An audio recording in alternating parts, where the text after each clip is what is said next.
Assalamualaikum warahmatullahi wabarakatuh. Perkenalkan, nama saya Muhammad Farhan Rizky Ramadan dengan NIM B100191335.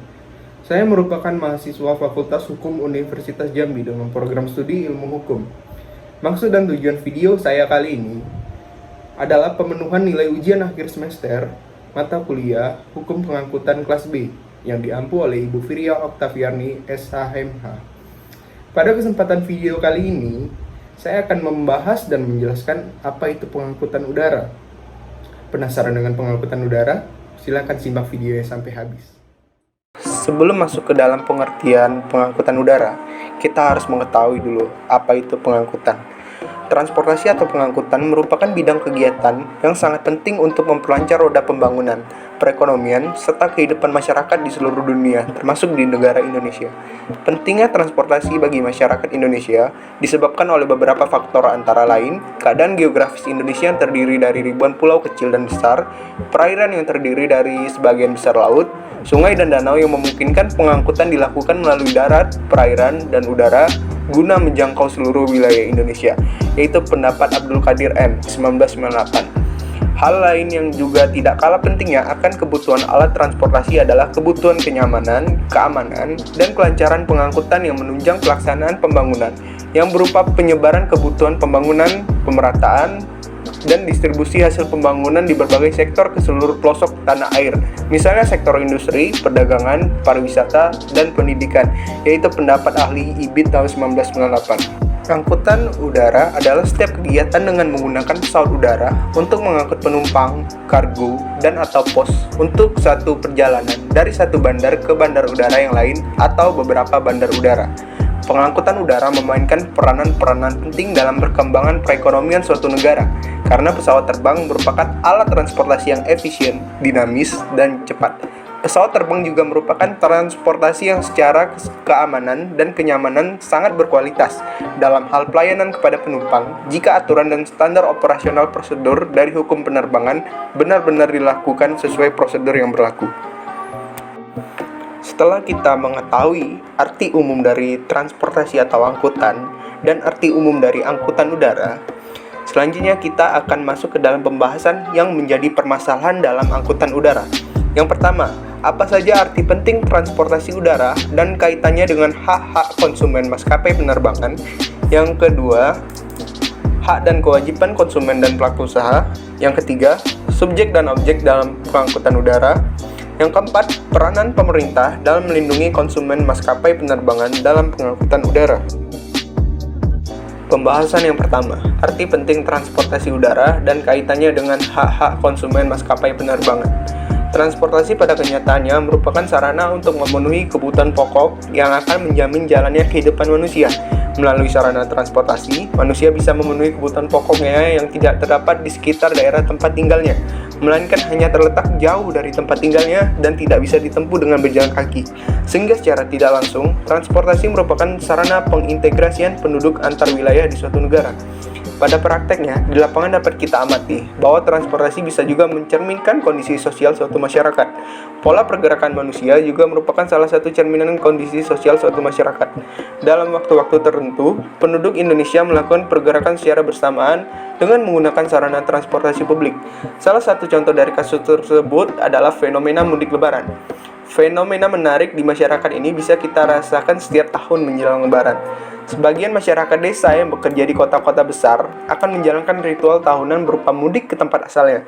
Kerinduan terhadap daerah tempat mereka dilahirkan dan dibesarkan, keinginan bersilaturahmi, serta berkumpul bersama saudara, serta keinginan untuk menunjukkan keberhasilannya setelah hidup di kota kepada tetangga sekitar tempat tinggalnya di desa, menjadi faktor pendorong dan alasan bagi warga masyarakat untuk pulang kampung kelahirannya.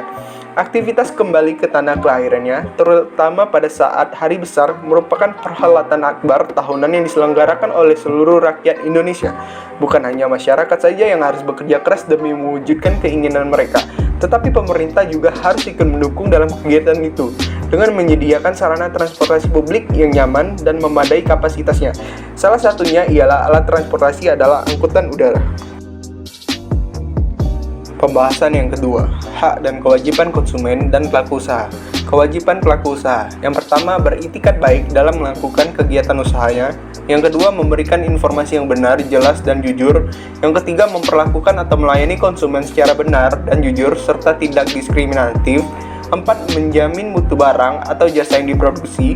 Yang kelima, memberi kesempatan kepada konsumen untuk menguji dan mencoba barang. Keenam, memberi kompensasi ganti rugi atau penggantian atas kerugian akibat penggunaan, pemakaian, dan pemanfaatan. Yang ketujuh, memberi kompensasi ganti rugi atau penggantian apabila barang atau jasa yang diterima yang dimanfaatkan tidak sesuai dengan perjanjian. Menurut pasal 4 Undang-Undang Perlindungan Konsumen, yang merupakan hak konsumen adalah 1. Hak atas kenyamanan, keamanan, dan keselamatan dalam mengkonsumsi barang dan jasa. Yang kedua, hak untuk memilih dan mendapatkan barang dan jasa sesuai dengan nilai tukar. Yang ketiga, hak atas informasi yang benar, jelas, dan jujur. Yang keempat, hak untuk mendapatkan advokasi, perlindungan, dan upaya penyelesaian sengketa perlindungan konsumen secara patut. Yang kelima, hak untuk mendapat pembinaan dan pendidikan konsumen. Yang keenam, hak untuk diperlakukan atau dilayani secara benar dan jujur serta tidak diskriminatif. Yang ketujuh, hak untuk memperoleh kompensasi, ganti rugi, dan atau penggantian apabila barang atau jasa yang diterima tidak sesuai. Yang kedelapan, hak-hak yang diatur dalam peraturan perundangan yang lainnya. Kewajiban konsumen dan hak pengangkut dalam pengangkutan udara akan dijelaskan dalam slide video berikut ini.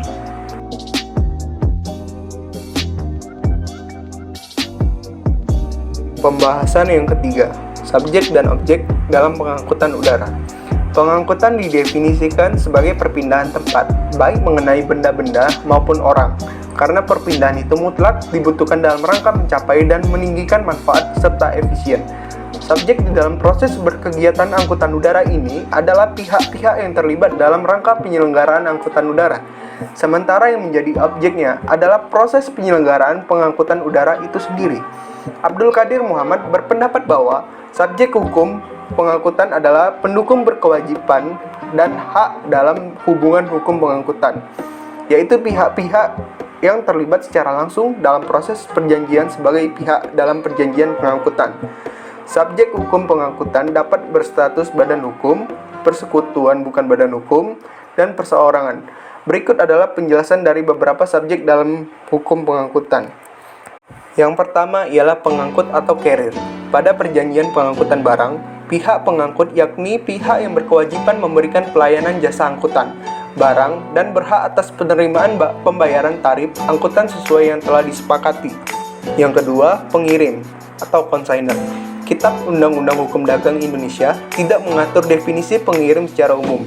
Akan tetapi, dilihat dari pihak dalam perjanjian pengangkutan, pengirim adalah pihak yang mengikatkan diri untuk membayar pengangkutan barang, dan atas dasar itu dia berhak memperoleh pelayanan pengangkutan barang dari pengangkut. Ketiga, ada penumpang atau passenger. Penumpang merupakan pihak yang berhak untuk memperoleh pelayanan jasa angkutan penumpang dan berkewajiban untuk membayar tarif angkutan sesuai yang telah ditetapkan. Menurut perjanjian pengangkutan, penumpang mempunyai dua status, yaitu sebagai subjek karena dia adalah pihak dalam perjanjian dan sebagai objek karena dia adalah muatan yang diangkut. Yang keempat adalah penerima atau konsignee.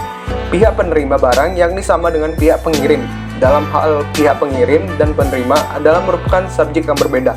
Namun terkadang pihak pengirim barang juga adalah sebagai pihak yang menerima barang yang diangkut di tempat tujuan. Dalam perjanjian pengangkutan, penerima mungkin pengirim sendiri, mungkin juga pihak ketiga yang berkepentingan. Dalam hal penerima adalah pengirim, maka penerima adalah pihak dalam perjanjian pengangkutan. Yang kelima ada ekspeditur. Ekspeditur dijumpai dalam perjanjian pengangkutan barang. Dalam bahasa Inggris disebut cargo forwarder. Ekspeditur digolongkan sebagai subjek hukum pengangkutan karena mempunyai hubungan yang sangat erat dengan pengirim atau pengangkut atau penerima barang. Dan yang keenam, ada agen perjalanan, travel agent. Agen perjalanan biasanya dikenal dalam perjanjian pengangkutan penumpang. Agen perjalanan digolongkan sebagai subjek hukum pengangkutan karena mempunyai hubungan yang sangat erat dengan pengangkut, yaitu perusahaan pengangkutan penumpang. Agen perjalanan berfungsi sebagai wakil dalam perjanjian keagenan, agency agreement, yang bertindak untuk dan atas nama pengangkut. Agen perjalanan adalah perusahaan yang kegiatan usahanya mencarikan penumpang bagi perusahaan pengangkutan. Dalam hal pembahasan ini yaitu pesawat udara. Selanjutnya, objek dalam angkutan udara. Yang pertama adalah barang muatan atau kargo. Barang muatan yang dimaksud adalah barang yang sah dan dilindungi oleh undang-undang. Dalam pengertian barang yang sah termasuk juga hewan. Secara fisik, barang muatan dibedakan menjadi 6 golongan. Yang pertama ialah barang berbahaya, yang kedua barang tidak berbahaya, yang ketiga barang cair, yang keempat barang berharga, yang kelima barang curah, yang keenam barang khusus. Yang kedua adalah alat pengangkut atau carrier, dan yang ketiga biaya pengangkutan atau charge or expense. Tarif adalah satu yang menjadi objek dari pengangkutan. Pemerintah menerapkan tarif yang berorientasi kepada kepentingan dan kemampuan masyarakat luas. Dengan berpedoman pada struktur dan golongan tarif tersebut, perusahaan umum kereta api, perusahaan angkutan umum, perusahaan laut niaga, dan perusahaan udara niaga menetapkan tarif berorientasi kepada kelangsungan dan pengembangan usaha badan penyelenggara dalam rangka meningkatkan mutu pelayanan serta perluasan jaringan angkutan. Pembahasan terakhir, yakni peranan pemerintah dalam melindungi konsumen maskapai penerbangan dalam pengangkutan udara. Penyelenggaraan transportasi udara merupakan bagian dari pelaksanaan tugas penyediaan transportasi, baik sebagai service function maupun promotion function. Tidak dapat dilepaskan dari pertumbuhan ekonomi masyarakat, pengguna jasa transportasi udara atau yang dilayani, dan juga kecenderungan perkembangan global yang terjadi. Peran pemerintah sebagai pemegang regulasi dan kebijakan sangat penting.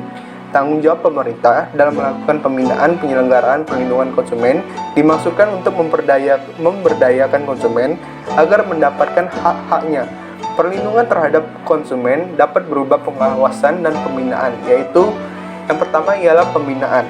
Sesuai dengan Undang-Undang Perlindungan Konsumen Pasal 29 ayat 1 yang menyatakan bahwa pemerintah bertanggung jawab atas pembinaan penyelenggaraan perlindungan konsumen yang menjamin diperolehnya hak konsumen dan pelaku usaha. Pembinaan perlindungan konsumen yang diselenggarakan oleh pemerintah adalah sebagai upaya untuk menjamin diperolehnya hak konsumen dan pelaku usaha, serta dilakukannya kewajiban masing-masing sesuai dengan asas keadilan dan keseimbangan kepentingan. Yang kedua adalah pengawasan. Pemerintah didorong agar mengawasi penetapan klausula baku maskapai penerbangan guna melindungi semua konsumen moda transportasi udara. Hingga sekarang, pengawasan tersebut dinilai masih lemah, sehingga perjanjian sepihak dari operator penerbangan itu malah merugikan para pelanggannya. Fungsi pengawasan oleh pemerintah dilakukan Departemen Perhubungan Direktorat Angkutan Udara sesuai dengan Peraturan Menteri Perhubungan Nomor 189 Tahun 2015 tentang organisasi dan tata kerja Kementerian Perhubungan. Demikian pembahasan yang saya dapat sampaikan. Lebih dan kurang saya mohon maaf. Wabillahi taufiq wal hidayah. Wassalamualaikum warahmatullahi wabarakatuh.